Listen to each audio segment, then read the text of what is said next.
Hello বন্ধুরা, আজকে চললাম শপিং করতে। না পুজোর শপিং না, ভাইকে রাখিতে কিছু দেওয়া হয়নি, তাই ভাবলাম ভাইকে রাখিতে কিছু একটা দেবো। আর বাবারও সামনে বার্থডে আসছে, তাই তিনজন মিলে বেরিয়ে পড়লাম শপিং করতে।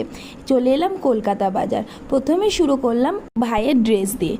এখানে এত ড্রেস ছিল, কোনোটাই সেরকমভাবে চয়েস হচ্ছিল না। তারপরে একটা পছন্দ করে এখন দেখছি বাবার জন্য একটা শার্ট।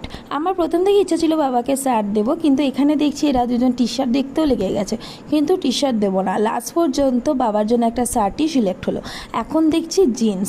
এখান থেকে একটা জিন্স চুজ করে চলে গেলাম বাড়ি, কারণ প্রচণ্ড বৃষ্টি পড়তে লেগে গেছিলো। এই জামাটা আমি ভাইকে রাখিতে দিয়েছি, আর এই জামাটা ভাই পুজোর জন্য এক্সট্রা কিনে রেখেছে। এটা আমরা সুমিতকে দিচ্ছি ওর বার্থডেতে আমাদের ফ্যামিলি থেকে। আর এখানে রয়েছে বাবার জন্য জিন্স আর শার্ট, যেটা আমি ভাই মা তিনজন মিলে বাবার বার্থডেতে দিয়েছি। সেটা এখন দেখাবো না, একবারে ডাইরেক্ট বাবার বার্থডেতে দেখাবো। কেমন লাগলো জানিও। টাটা।